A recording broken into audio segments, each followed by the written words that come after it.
still in progress. Instead of changing the course of history, that ship having long since sailed, President Bush and his minions still trying to rewrite history as of about 2 hours ago, this time over signing statements and Iraq. This week, Ari Fleischer, Bush's first White House press secretary, and William Burke, his deputy White House counsel, both pushing back at the notion that the president, this one, changed much of anything, when on Monday he ordered officials to consult with Attorney General Holder first before relying on any of President Bush's signing statements. Burke called that spin and called it bogus. Fleischer claimed that what President Bush had done was standard practice, even though over 200 years, previous presidents issued signing statements only sparingly. President Bush did so some 1,200 times. Earlier this evening, here on MSNBC on Hardball with Chris Matthews, Fleischer trying to force do-overs on any number of subjects, even floating a patently absurd, almost insane notion that President Obama should be thanking his predecessor for the war in Iraq. Sadly, I am not kidding. It was in part because of Iraq and in large part because of the economy that Barack Obama won. Having said that, I also think Barack Obama should say thank you every day that he inherited a world without Saddam Hussein in it. The one thing people are going to remember the most is that he kept us safe. We have not been attacked since September 11th.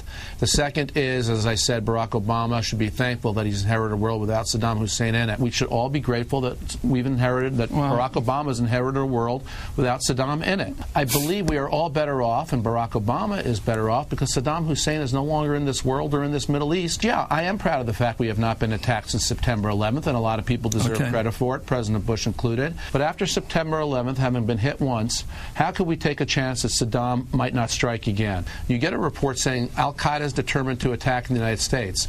Well, that's not a surprise. Of course they are. It doesn't say where, it doesn't say when, it doesn't say how.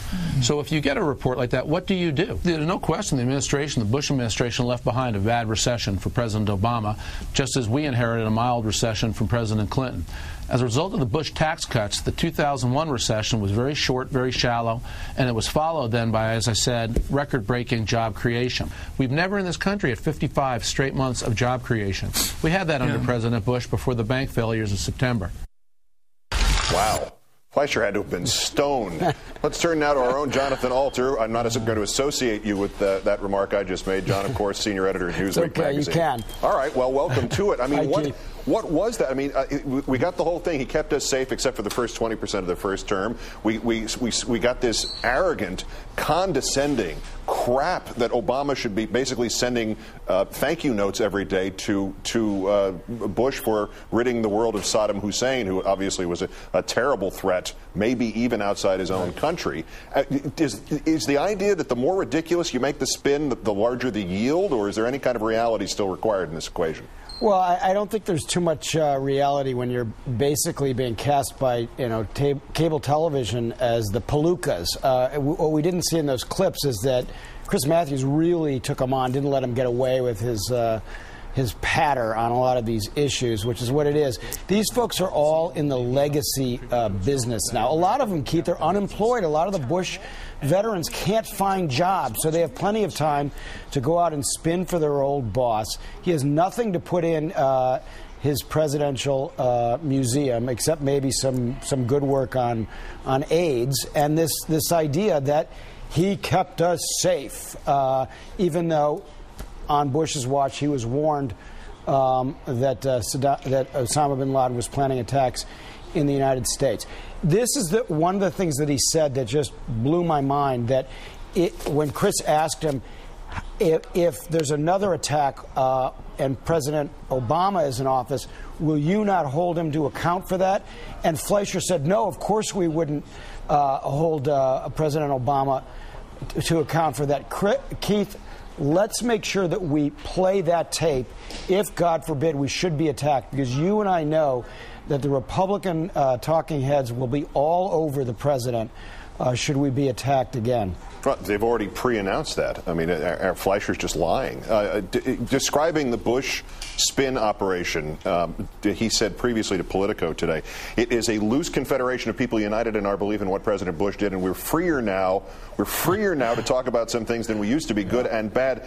What were they doing the entire 8 years before? What can we expect in terms of bad disclosures? When are we start going to hear the good and the bad, emphasize bad? There are not going to be any bad disclosures. When they say the bad, what they mean is from the podium, Fleischer and the others couldn't trash Democrats. Now they're free to do that. They can go on the offensive when they go on cable shows. So are they going to, fess up to various inadequacies in the Bush administration? Scott McClellan did it with you and with others, but most of them won't. They'll be out there spinning their brains out. Yeah, the scales fell from Scott's eyes, to his credit, and apparently to his happiness. He doesn't have to go begging George Bush for a job at that at the museum as a greeter or something. But the defenders of Bush's ghost may have more to worry about tomorrow and in the near future than the relative records of Bush and Obama on signing statements and on Saddam Hussein and everything else. Cheney assassination squads. What does that mean, Cheney assassination squads? An amazing thing happened in Minnesota last night. There was a forum with the investigative reporter Seymour Hersh and former Vice President Walter Mondale.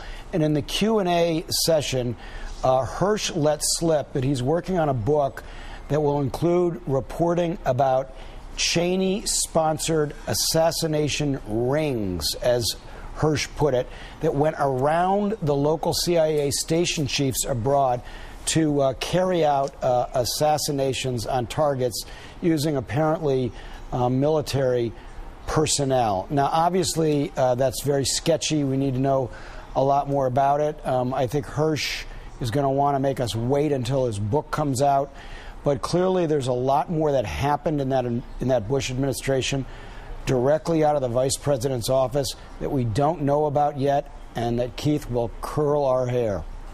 Well, now we know what happened when he shot Harry Whittington in the face. That's probably the result of that. Well, obviously, we'll do a full look at that one tomorrow. In the interim, Jonathan Alter of Newsweek, as always. Great thanks for being with us and joining with my assessment of poor Mr. Fleischer. Thanks, Keith.